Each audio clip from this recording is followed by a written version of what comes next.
Hola chicos, en este vídeo os voy a explicar cómo analizar las características de una función a partir de su representación gráfica. Entonces, vamos a empezar por el dominio. En cuanto al dominio, nos tenemos que fijar en los valores del eje X para los que está definida la función. Entonces, lo más fácil es que vayamos recorriendo el eje X de izquierda a derecha, ¿vale? Y todos aquellos valores del eje X para los que existe la función los incluyo dentro del dominio. Entonces, empezamos por el menos 6, que como es un punto sin relleno no entraría y por tanto se representaría con un paréntesis. A partir del menos 6, en el menos 5 sí está definida, en el menos 4, menos 3, hasta el menos 2. Aquí hay un corte. Pues el primer intervalo terminaría en el menos 2 con un corchete.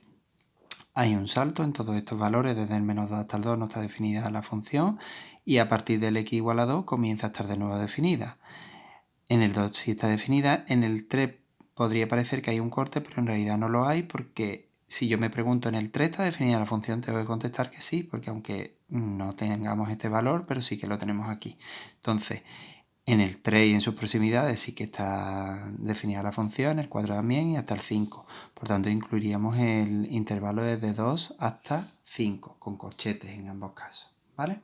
Bien, para el recorrido lo hago de manera similar, pero analizando de abajo arriba la gráfica, fijándome si los valores de y correspondientes son imagen de alguno de los puntos, es decir, si son coordenadas y de alguno de los puntos. Por tanto, el primer punto sería el menos 5 del recorrido, que entraría con un corchete, y ahora voy recorriendo la función de abajo hacia arriba. El menos 4 es coordenada y de algún punto, sí.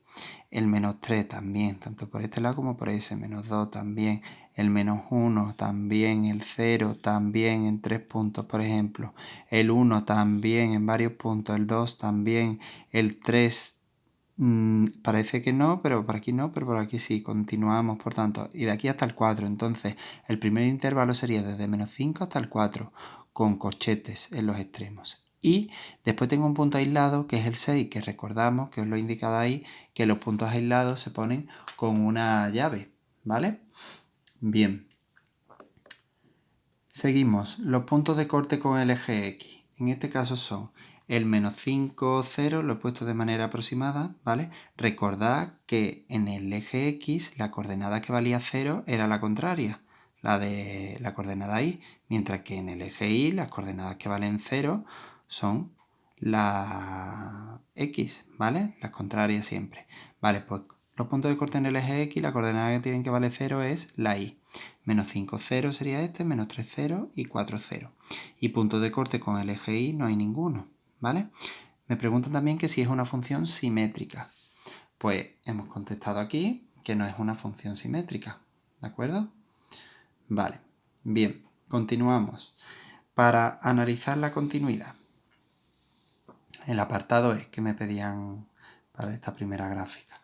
Pues voy recorriendo la gráfica de izquierda a derecha para determinar los intervalos de continuidad y en aquellos puntos en los que tenga que levantar el lápiz a la hora de dibujarla, pues serán puntos en los que la función no será continua.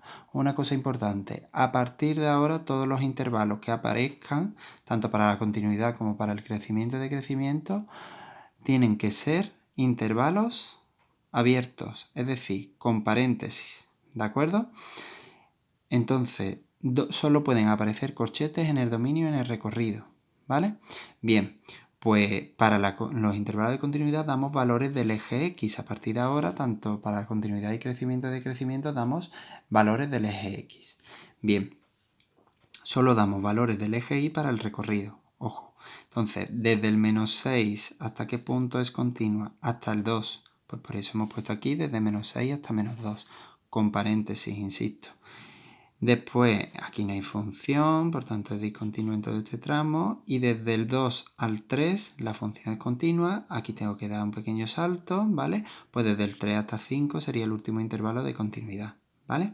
Y ahora me preguntan por los tipos de discontinuidad. Entonces aquí hay un tipo claro de discontinuidad evitable que es en el x igual a 3. Pues se expresa así: la función presenta discontinuidad evitable en x igual a 3. Evitable cuando moviendo, por ejemplo, este punto aquí y rellenándolo, pues salvaría yo la discontinuidad.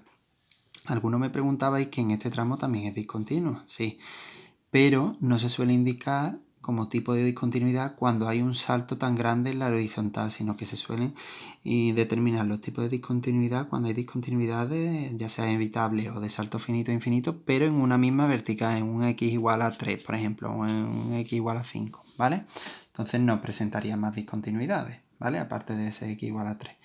Bien, ahora, para rellenar el crecimiento de crecimiento, lo más fácil es que vosotros escribáis función creciente en tal, función decreciente en tal. Y si fuese también algún tramo constante, función constante en tal. Y ahora vayáis recorriendo la tabla de izquierda a derecha. Entonces, insistimos que de nuevo tenemos que dar valores del eje X. Solo dábamos valores del eje Y para el recorrido, recordamos. Entonces, aquí, desde el menos 6 hasta el 4, la función es creciente. Pues lo incluyo ese intervalo en el grupo de crecientes.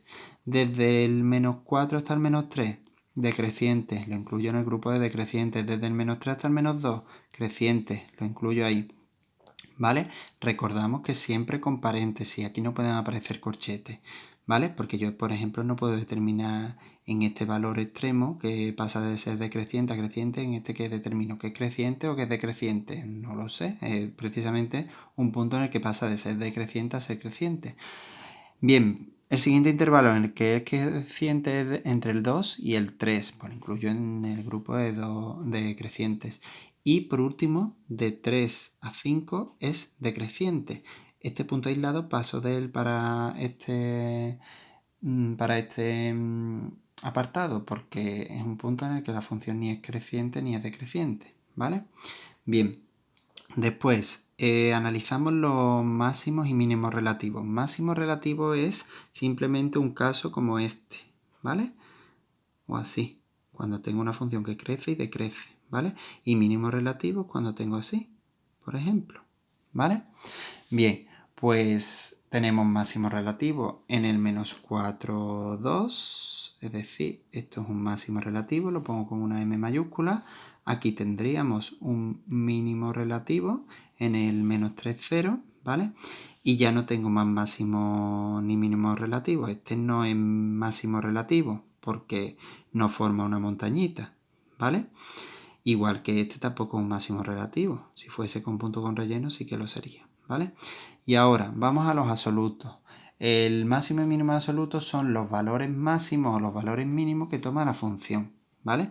Puede tener varios máximos absolutos o puede no tener ninguno, por ejemplo. Entonces, el máximo absoluto, el valor más alto que toma la función es este punto. Pues indico esas coordenadas como máximo absoluto, el 3, 6. Y el mínimo absoluto se obtiene aquí, en el 5 menos 5. Pues lo indico ahí como mínimo absoluto, ¿vale? Y me preguntaban también si tiene asíntotas esta función. Pues no tiene asíntotas, ¿de acuerdo? Vale, vamos ahora con la segunda gráfica, que sería esta, ¿vale? Bien, vale, pues vamos a empezar analizando el dominio de la función, ¿vale? Entonces, en cuanto al dominio de la función, vamos a ponerlo aquí para que esté más cerquita y se vea más claro. Vale, el dominio de la función, recorremos el eje X de izquierda a derecha y vemos que la función está definida desde el menos 2 hasta el 2, ¿vale? No entran ni el menos 2 ni el 2, es decir, lo indico como paréntesis, como podéis ver ahí arriba, porque vamos a tener aquí dos asíntotas verticales, una en x igual a menos 2 y otra en x igual a 2. Y las asíntotas verticales, esta función se va a aproximar cada vez más a la recta vertical, pero nunca va a llegar a tocarla, aunque se aproxime cada vez más, ¿vale? Entonces, siempre que veamos una asíntota de este tipo, tenemos que poner los intervalos con intervalos abiertos, con paréntesis, ¿vale? Bien, en cuanto al recorrido, lo que hago es recorrer la función de abajo arriba. El primer punto de la y en el que está definido es en el menos 1, ¿vale? En el menos 1 está definido, en el 0 también, en el 1, 2, 3, 6, hasta el más infinito. Pues por eso el recorrido es del menos 1 hasta el más infinito. El menos 1 sería un punto que entra en el recorrido, por tanto lo pongo con corchete, ¿vale? No es necesario que yo tenga aquí un punto relleno y un punto relleno, Punto relleno ahí significaría que la función está definida. Eso solo se rellena en los puntos en los que hay un cambio considerable en la función. Aquí tengo que entender que en el -1 está definida la función y por tanto es un punto del recorrido, ¿vale? Bien, a continuación vemos los puntos de corte con el eje X, que son los que tienen como coordenada 0 la coordenada Y, ¿vale? Y os lo he indicado ahí, el de coordenadas -1, 0, el 0, 0 es el origen de coordenadas y el 1 con 5, 0. Puede haber varios puntos de corte con el eje X, pero ojo, como máximo puede haber un único punto de corte con el eje Y, que en este caso sería también el 0, 0. El 0, 0 sería el punto de corte con el eje X y así como el punto de corte con el eje Y. ¿Por qué no existen más puntos de corte con el eje Y? Porque para que una gráfica corresponda a una función, recordad que por cada valor de X, ¿vale? Solo podía existir un único valor de Y. Entonces, si los puntos de corte con el eje Y son aquellos en los que la X vale 0, es decir, solo los de esta vertical, pues para el valor X igual a 0 solo puede existir un único valor de Y, que en este caso es el 0, 0. Pues como máximo puede haber un único punto de corte con el eje Y. Puede también no haber ninguno, como hemos visto en el ejemplo anterior, ¿vale? Bien, en cuanto a la simetría, vemos gráficamente que esta función es simétrica y es simétrica respecto al eje Y. Estas se llamaban funciones simétricas par, ¿vale? Bien, vamos a estudiar la continuidad ahora. El apartado E. Esta función es continua de principio a fin de su dominio, porque la puedo pintar de principio a fin, de izquierda a derecha, si levantas el lápiz. Entonces, al ser una función continua, no presenta ningún tipo de discontinuidad, ¿vale? Ahora, crecimiento y decrecimiento, pues lo mismo. Yo escribo en primer lugar función creciente en 2 puntos, lo dejo en blanco, función decreciente en 2 puntos y voy recorriendo la función de izquierda a derecha. Entonces, tengo que indicar valores del eje X. Recordamos que a partir de ahora no podíamos usar corchetes, sino siempre paréntesis. Entonces, la función sería, empezamos por la izquierda, decreciente desde el -2 hasta qué valor de X, hasta -1, ¿vale? Lo hemos indicado aquí. Bien, sería, a continuación, sería creciente desde el X igual a -1 hasta el 0, por eso lo incluyo en el grupo de crecimiento. Desde 0 hasta 1 sería decreciente, por eso lo indicamos ahí, y desde 1 hasta 2 sería creciente, ¿vale? Con esto hemos terminado el crecimiento de crecimiento. Ahora, máximos y mínimos relativos. ¿Dónde tenemos aquí? Aquí tenemos un mínimo, aquí tenemos un mínimo y aquí tenemos un máximo relativo, ¿vale? Bien, pues ahí están indicadas las coordenadas, máximo relativo en el 0, 0 y mínimo relativo en el -1, -1 y en el 1, -1, ¿vale? Ahora, en cuanto a los máximos y mínimos absolutos, vamos a empezar con los mínimos absolutos. El mínimo absoluto, el mínimo valor que toma la función es tanto este punto como este punto. Este es un ejemplo en el que la función tiene dos mínimos absolutos. Es perfectamente factible, ¿de acuerdo? Y ahora, máximo absoluto. ¿Cuál es el valor más alto que toma la función? No lo sé. ¿Por qué? Porque la función no está acotada superiormente, ¿vale? Esto continúa hasta el infinito. ¿Puedo establecer yo un punto que sea máximo absoluto de la función? No, porque llega hasta el infinito por arriba. Por tanto, es una función sin máximo absoluto. No está acotada superiormente, ¿vale? Bien, y por último analizamos las asíntotas que tiene esta función. Esta función simplemente tiene dos asíntotas verticales. Las líneas verticales tienen por ecuación x es igual a un número, ¿vale? Por tanto, tendríamos x igual a -2, una asíntota vertical, y x igual a 2, otra asíntota vertical, ¿vale? Y con esto damos por finalizada el análisis de las características de esta función.